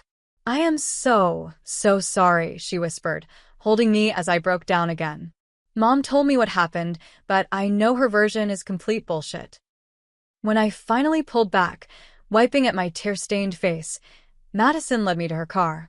You're staying with me tonight, she said firmly. No arguments. On the drive to her apartment, I told her everything: the apartment lease, the invasion of privacy, the redistributed possessions, the given-away guest house. Madison's knuckles turned white on the steering wheel. They've always been controlling, but this is next level, she said. Did you know they've been planning this for months? I turned to her shocked. Months? How do you know that? She grimaced. Mom mentioned at Easter that they were thinking of letting Thomas and Amber use the guest house for their renovation. I assumed they discussed it with you. Easter was 2 months ago, I said numbly. They've been planning to kick me out for 2 months without saying a word? I'm so sorry, Katie. I should have asked if you knew. We rode in silence for a few minutes before Madison spoke again. You know you can stay with me as long as you need, right? The couch pulls out, and it's actually pretty comfortable. Thanks, I said gratefully. I just need a few days to figure things out. But as we arrived at her small one-bedroom apartment, another horrible thought struck me. My work clothes, my laptop, everything I need is still at the house. Madison's expression hardened. We'll deal with that tomorrow. Right now, you need to rest. That night, lying on Madison's pull-out couch, sleep eluded me. My mind kept replaying every moment of the confrontation, every violation, every dismissal of my feelings and autonomy. By dawn, I'd come to a devastating conclusion. I couldn't continue having a relationship with my parents as it had been. Something fundamental had to change. The next morning, Madison called in sick to work to help me figure out my next steps. We sat at her tiny kitchen table, making lists of what I needed immediately versus what could wait. You need clothes, your work laptop, and essential documents, Madison said practically. Everything else can wait until you have a place to stay. I can't believe I have to find an apartment immediately, I said, the stress making my head pound. The housing market is so competitive right now. Madison hesitated. I've been thinking about that. My lease is up in 2 months. What if we looked for a 2-bedroom together?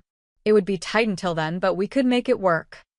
The offer was tempting, but something inside me resisted. I think I need to do this on my own, I said slowly. I've been letting other people make decisions for me for too long.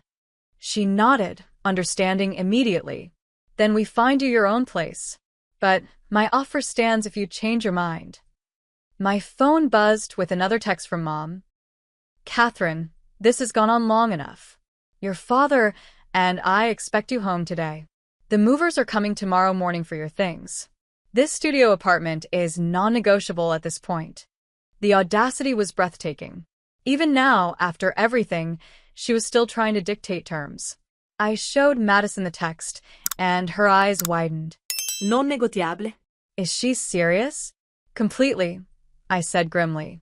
That's how it's always been. Their way or nothing. And what happens if you just refuse to move into the studio? I considered the question. I guess they're stuck with a lease they can't use. But they've already given away the guest house, so I'd still be homeless. Madison squeezed my hand. Not homeless. You have me. As we sat there planning, my phone rang. It wasn't my parents this time, but Alicia Ramirez, a colleague from work who had become a good friend over the last year. Katie, she exclaimed when I answered. I've been trying to reach you. Congratulations on landing the Peterson account. The whole office is buzzing about it. The Peterson account. In all the chaos, I'd completely forgotten about my professional triumph. Thanks, Alicia, I said, trying to inject some enthusiasm into my voice.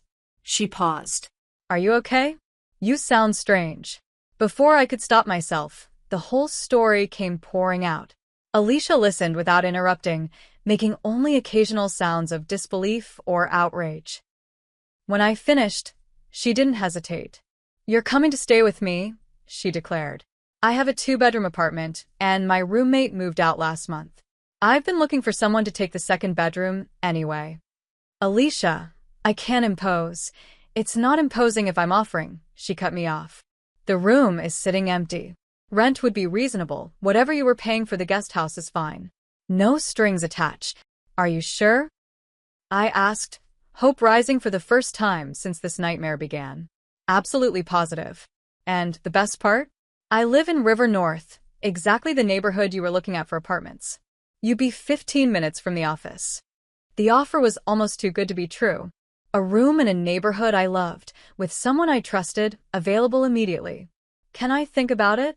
I asked, needing to process this unexpected lifeline. Of course, Alicia said. The offer stands whenever you're ready. After hanging up, I looked at Madison, who had heard my side of the conversation. That sounds perfect, she said, smiling. And it would give you time to find your own place without pressure.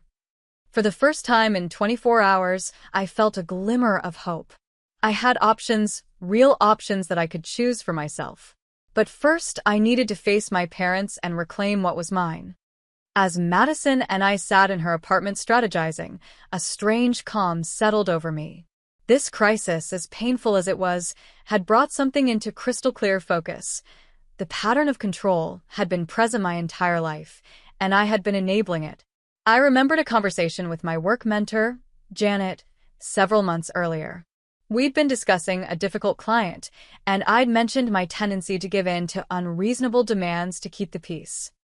Setting boundaries isn't just about what you say no to, Janet had told me.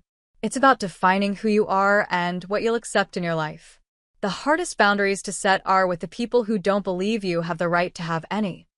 At the time, I'd thought she was just talking about client relationships. Now I realized how profoundly her words applied to my family situation. This is my breaking point, I said aloud to Madison. I can't keep living like this. Madison nodded, understanding immediately. What do you want to do? I'm going to take Alicia up on her offer, I decided. It's the perfect solution for now. But first, I need to get my essential belongings from the house. I'll come with you, Madison said firmly. You shouldn't face them alone. I shook my head. I need to do this myself. But would you mind being my backup? Maybe wait in the car? Absolutely, she agreed. And I'm calling Alicia to join us. The more support you have, the better. Alicia readily agreed to meet us at my parents' house. Safety in numbers, she said. Plus, I have a SUV with plenty of space for your things. Before leaving, I took some time to prepare myself mentally.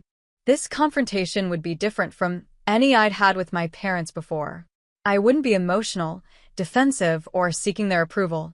I would be clear, firm, and focused on my own needs. I also took practical steps to protect myself. I called my bank to ensure my parents weren't listed on any of my accounts and couldn't access my finances. I emailed my boss explaining I needed emergency personal leave for Friday, promising to be back Monday with a completed Peterson presentation. I Even made an appointment with a therapist Alicia had recommended, recognizing I would need professional help to process this family trauma. By mid-afternoon, we were ready. Madison drove us to the familiar suburban street where I'd grown up, parking across from the house. Alicia arrived minutes later, giving me a fierce hug before we approached the front door together. I took a deep breath and rang the doorbell, a symbolic act, as I still had my key, but I wanted to establish from the start that this was no longer my home. Mom opened the door, her expression morphing from hope to wariness when she saw Madison and Alicia flanking me. "Catherine," she said stiffly. "Finally decided to come home, I see. And you've brought friends." "Support," I corrected. "May we come in? I need to collect some of my belongings." She stepped aside reluctantly. Dad appeared from the kitchen, looking both relieved and apprehensive. "Katie," he said, moving toward me for a hug that I subtly stepped away from. "We've been so worried." "I let you know I was safe," I said evenly. "I stayed with Madison last night." The living room still contained stacks of boxes with my possessions, though fewer than yesterday. I noticed several were now missing. "Where are the rest of my things?" I asked. Mom lifted her chin. "We continued packing while you were having your episode. Some boxes are already at the studio." The casual dismissal of my legitimate distress as an episode might have derailed me in the past, but today I refuse to be sidetracked. "I'm not moving into the studio," I said clearly. "I've found my own place." "Don't be ridiculous," Mom scoffed.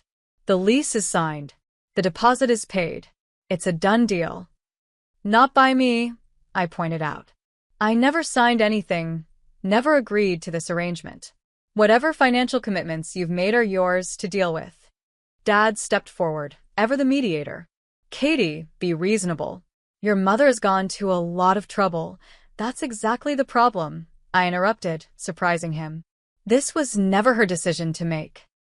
None of this was. Taking a deep breath, I delivered the speech I'd been rehearsing all morning. "For my entire life, you've made decisions for me without my input or consent. You've justified it as love, as protection, as knowing what's best for me. But real love means respecting someone's autonomy and their right to make their own choices, even choices you might not agree with." Mom opened her mouth to interrupt, but I held up my hand. "I'm not finished. Yesterday, you crossed a line. You invaded my privacy, gave away my possessions, and tried to relocate me without my consent. That's not love or help. It's control. And I won't accept it anymore." The room fell silent. Madison stood by the door, her face a mixture of pride and concern. Alicia remained near me, a steady, supportive presence. "I've accepted a room in Alicia's apartment in River North," I continued. "It's my decision, and it's not up for debate. I'll be moving in today." "River North." Mom sputtered. "That neighborhood is my choice," I finished firmly. "Just like my career is my choice. My possessions are mine to keep or give away, and my privacy is mine to protect." Dad looked at me with new eyes, as if seeing me clearly for the first time. "Katie, I had no idea you felt this way." "I've tried to tell you many times," I said, softening slightly. "But you always deferred to Mom, and she always dismissed my feelings as overreactions or immaturity." Mom's face had turned stony. "After everything we've done for you," she began, falling back on her standard refrain. "I'm grateful for the good things you've done," I acknowledged. "But those things don't give you the right to control my life. I'm 27 years old. I have a successful career, financial independence, and the ability to make my own decisions." "Clearly not good decisions," Mom snapped. "If you think moving to River North is sensible, that's for me to determine," I replied evenly. Not you. I turned to the boxes stacked around the room.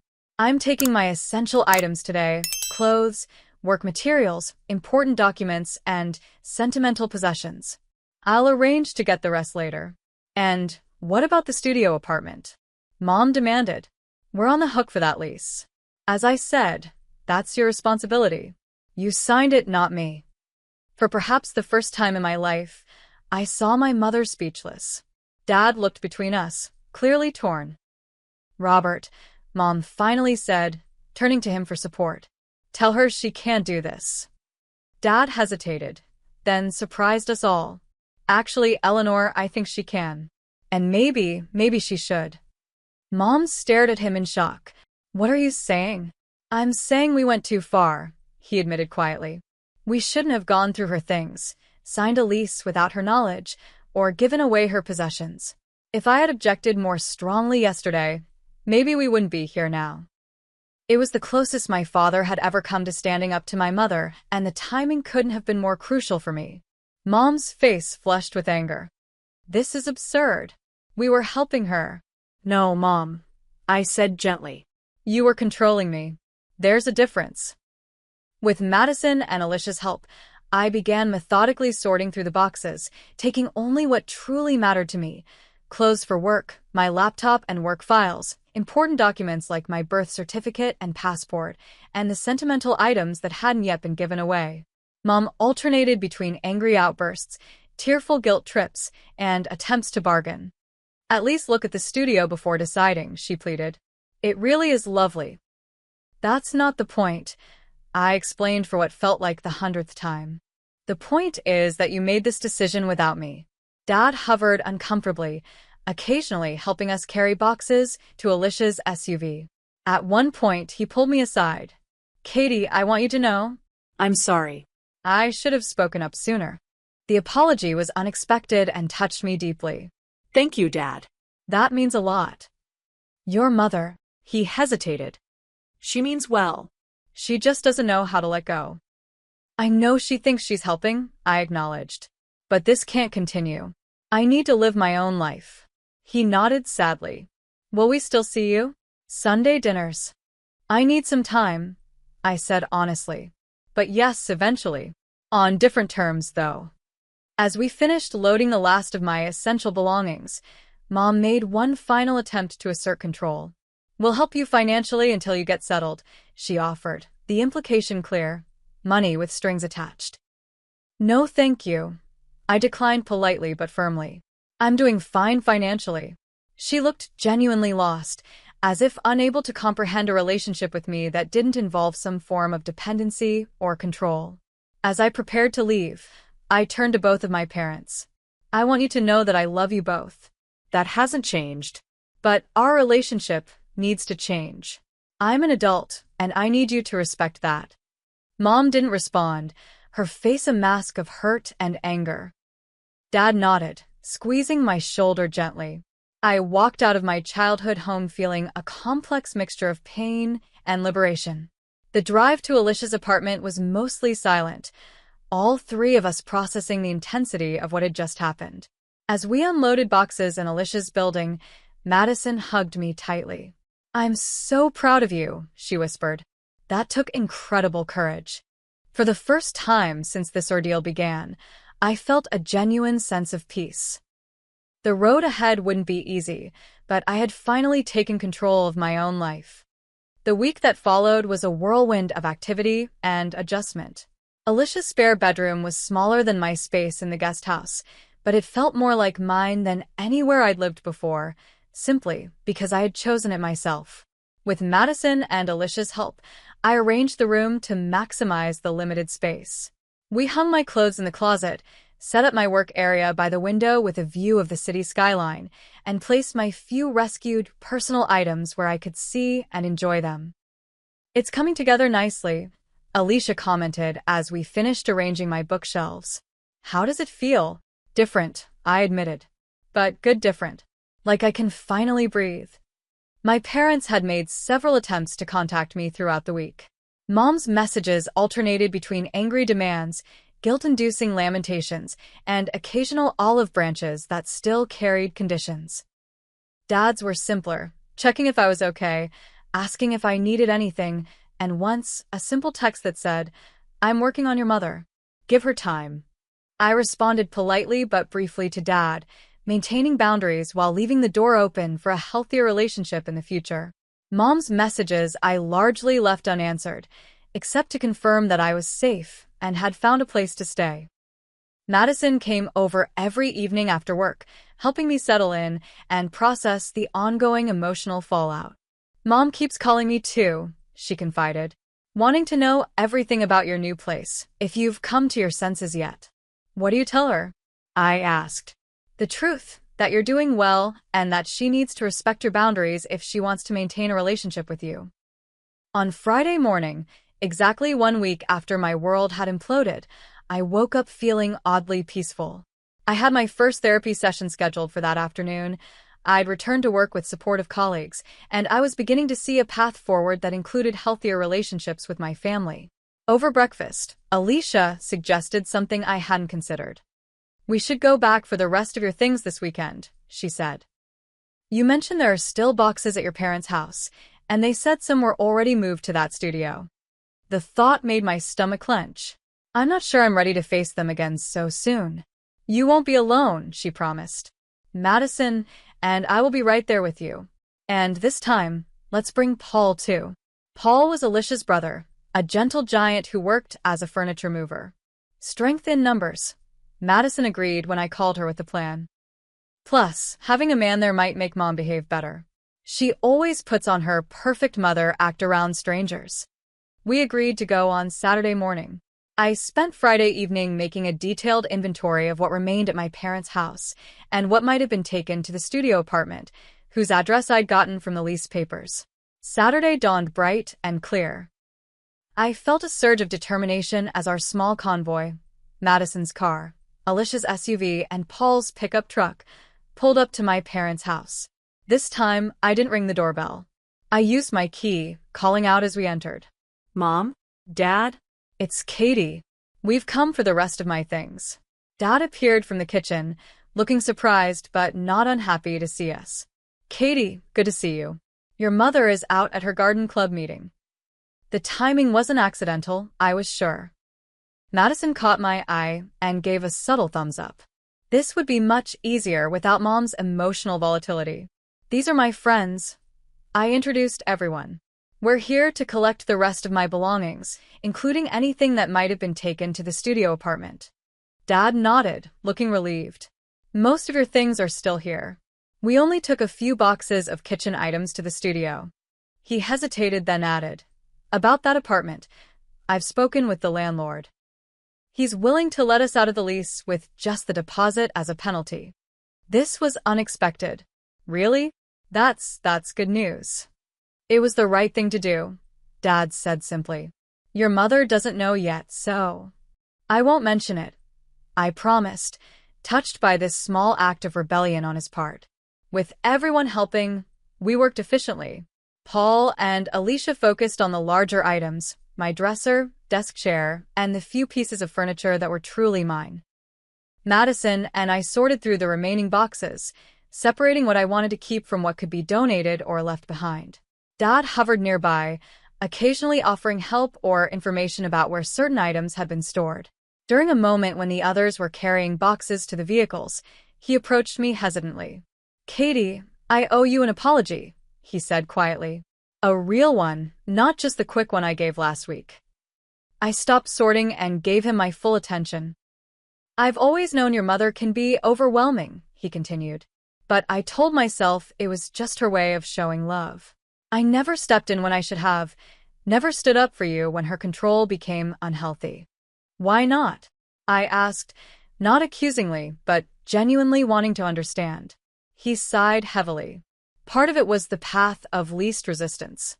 Your mother is a force of nature when she's set on something. But if I'm honest, I also failed to see how much it was hurting you. I thought you were like me, able to let her controlling tendencies roll off your back. It never rolled off my back, Dad, I said gently. I just got better at hiding how much it hurt. He nodded, looking genuinely pained. I see that now. And I'm trying to do better. I've suggested we both see a counselor to work on healthier relationships with you and Madison. This was so unexpected that I momentarily couldn't speak. Mom agreed to counseling? I finally managed. Not yet, he admitted. But I'm not giving up. Seeing you walk out last week, it was a wake-up call. I don't want to lose my daughter, because we couldn't respect her as an adult. Impulsively, I hugged him, the first real contact we'd had since this whole ordeal began. Thank you, Dad. That means a lot. By early afternoon, we had retrieved everything that mattered to me, including making a trip to the studio apartment to collect the few boxes that had been delivered there. I was surprised by how small and cramped the studio actually was, confirming my instinct that it would have been completely wrong for me. As we finished loading the last items into Paul's truck, Dad handed me a small wooden box I didn't recognize. "What's this?" I asked, opening it to find my grandmother's jewelry box inside, along with all its contents. "I tracked it down from Amber," he explained. "Told her there had been a misunderstanding. The desk and photography equipment are being returned too.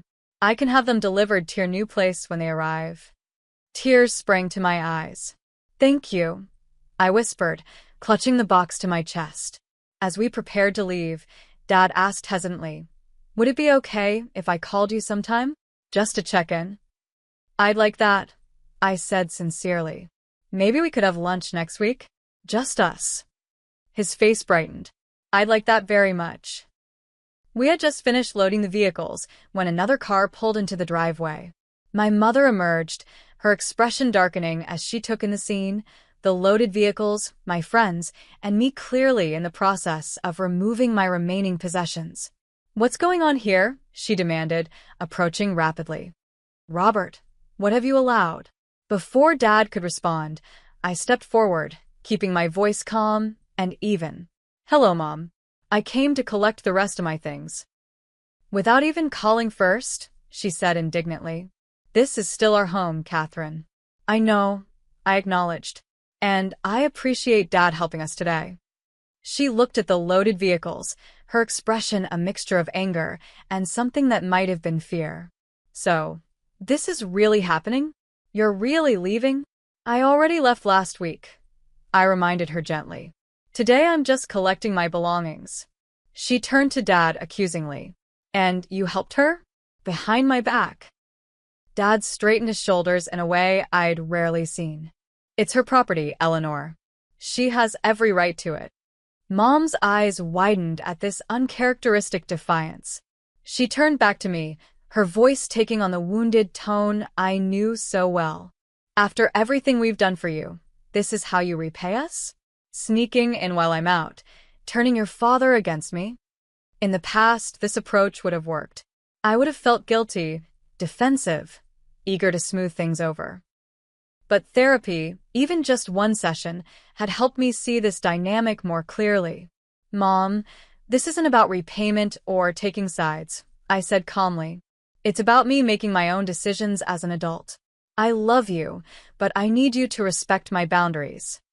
"Boundaries?" she repeated as if it were a foreign word. "We're your parents." "Yes, you are.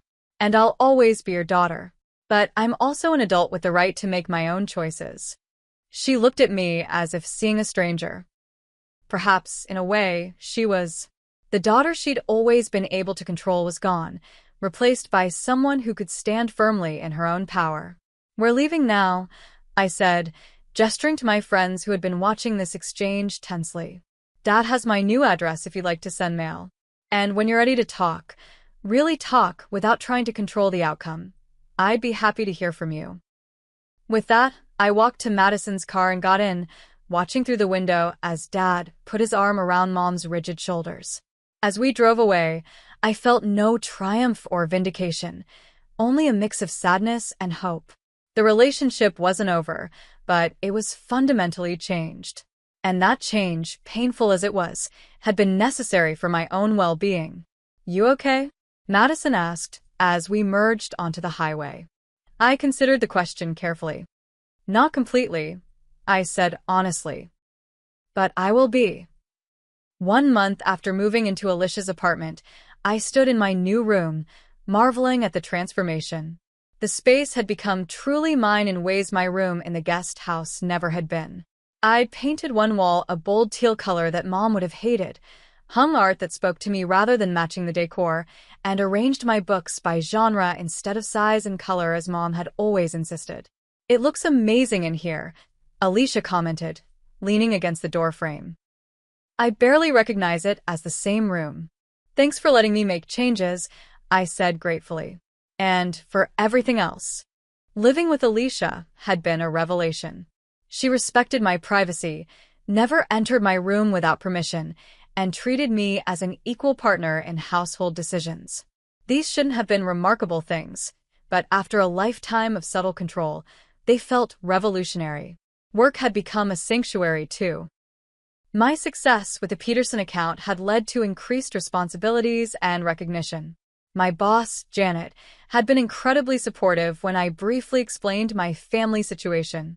Establishing healthy boundaries is one of the hardest things we do as adults, she'd told me, especially with parents who don't want those boundaries. I'm proud of you for taking that step. Perhaps the most transformative part of this month had been my weekly therapy sessions with Dr. Rivera. She helped me understand that my parents' controlling behavior wasn't really about me at all. It was about their own insecurities and inability to adapt to their children growing up. Your mother's identity has been wrapped up in being needed, Dr. Rivera explained. When you demonstrate independence, she experiences it as rejection. That doesn't make her behavior okay, but understanding it might help you respond more effectively. Dad and I had established a new routine of weekly lunch dates, just the two of us. At first, they'd been awkward, with Dad unsure how to relate to me outside the family dynamic. But gradually, we were building a relationship based on mutual respect rather than parental authority. Mom was struggling more with the new reality. She'd called several times, each conversation a mixture of guilt trips, passive-aggressive comments, and occasional genuine questions about my life. I maintained firm boundaries, ending calls when she became manipulative and expressing appreciation when she made efforts to respect my autonomy. Madison had become my strongest ally, visiting my new place often and helping me navigate the evolving family dynamics. Mom actually asked me yesterday what kind of apartment you have, she reported during one visit. Not to criticize, but because she wants to send you a housewarming gift. Really? I was skeptical but hopeful. Really? I think seeing Dad stand up to her was a shock to her system. She's realizing she might lose both of us if she doesn't adjust. By the 3-month mark, I had found my own apartment, a 1-bedroom in the same neighborhood as Alicia's place. It was smaller than the guest house, but entirely mine. The day I signed the lease was one of the proudest moments of my life. Are you sure you don't want me to help with the deposit? Dad had offered when I told him about the apartment. I appreciate the offer, I'd said sincerely, but I need to do this on my own. He'd nodded, understanding in a way he might not have before.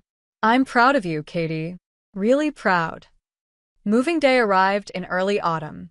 Alicia, Madison, Paul, and several other friends formed a volunteer moving crew, turning what could have been a stressful day into something joyful. As we carried the last box into my new place, my phone rang, Mom calling. Should I get that? Madison asked, seeing me hesitate. I took a deep breath. No, I've got it. Hello, Mom, I answered, stepping onto my small balcony for privacy. Catherine, she began formally, then softened. Katie, your father tells me today is moving day. That's right, I confirmed. We just finished bringing in the last of my things. A pause. Is it a nice place? The question seemed genuinely interested rather than judgmental. Yes, it is. 1 bedroom, good light, walking distance to work. Another pause.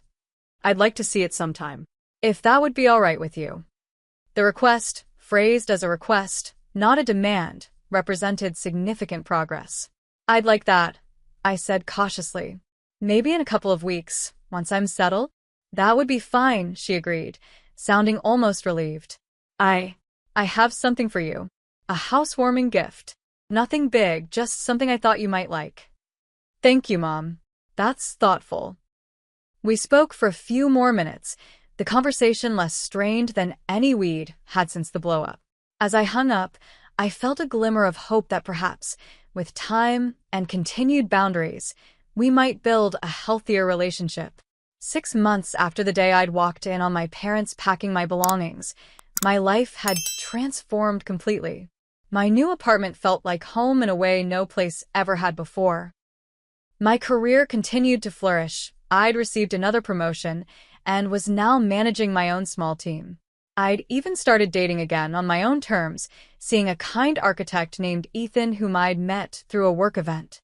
The holidays approached, bringing their own challenges and opportunities for growth. For the first time, I decided to host Thanksgiving in my apartment instead of automatically going to my parents' house. "Are you sure?" Madison asked when I proposed the idea. "Your place is great, but it's not exactly designed for big family dinners. It'll be cozy," I insisted, "and important for everyone to see this as my home, not just a temporary stopping place until I come to my senses and move back to the suburbs." To my surprise, Mom didn't resist the idea. "We'll bring the pumpkin pies," she offered. "Your father's making his special cranberry sauce, too." When Thanksgiving arrived, I felt a strange mix of nerves and excitement as I prepared my apartment. I'd bought a small dining table that just barely fit in my living area, supplemented with folding chairs borrowed from friends. The kitchen was tiny, but I'd carefully planned a menu I could manage in the limited space. When my parents arrived, Mom hovered at the threshold for a moment, taking in the space with curious eyes. "It's lovely, Katie," she said finally, and I could tell she meant it. "You've made it very much your own." The meal wasn't perfect. The turkey was slightly overdone, and we had to use the coffee table as a sideboard for extra dishes. But it was authentic in a way family gatherings had never been before. Dad told jokes. Madison brought her new boyfriend. And Mom actually asked questions about my life instead of offering unsolicited advice. As we finished dessert, Mom cleared her throat nervously. "I have something to say," she announced, looking directly at me. "I've been seeing a therapist at your father's suggestion. It's been enlightening." The table fell silent. This was unexpected. "I'm beginning to understand that my need to control came from fear," she continued. "Fear of you girls making mistakes. Fear of not being needed anymore. Fear of losing my purpose as a mother." She took a shaky breath. "It doesn't excuse how I behaved, but I'm working on it. And I want to thank you, Katie, for having the courage to set boundaries that I should have respected all along." Tears sprang to my eyes as I reached across the table to squeeze her hand. "Thank you for telling me that, Mom. It means a lot." The road to healing wasn't straight or simple. There were still difficult moments, times when Mom slipped into old patterns, or when I reacted with ingrained defensiveness. But there was progress, real progress, built on honest communication and mutual respect. As I reflect on the journey of these past 6 months, I'm struck by how a crisis that felt like the end of something important became the beginning of something better. The day I walked in to find my parents packing my belongings wasn't just about an apartment or possessions. It was about who had the right to make decisions about my life. I learned that being controlled isn't the same as being loved. That independence isn't just about where you live, but about having the freedom to make your own choices, and sometimes your own mistakes. That family relationships can evolve and heal, even after profound breaches of trust. Most importantly, I discovered a strength in myself I hadn't known existed, the courage to stand firm in my own truth, even when facing the people whose approval I'd sought my entire life. The journey isn't over. Healing rarely follows a neat timeline, and old patterns can resurface in moments of stress. But I face the future with a new sense of confidence and clarity. My life is my own now, my decisions made on my terms, my home a true reflection of who I am rather than who someone else thinks I should be. Sometimes the most valuable thing we can lose is the need for others' approval. And sometimes the most important boundaries aren't the ones we set with others, but the ones we set for ourselves, deciding what we will and won't accept in our lives, regardless of how much we love the people on the other side of those boundaries. Have you ever had to set difficult boundaries with people you love? How did you find the courage to stand up for yourself when it mattered most? I'd love to hear your stories in the comments below. And if this resonated with you, please hit that like button, subscribe to hear more stories, and share this with someone who might need to hear that it's okay to claim their independence. Thank you for listening to my journey, and remember, the hardest paths often lead to the most beautiful destinations.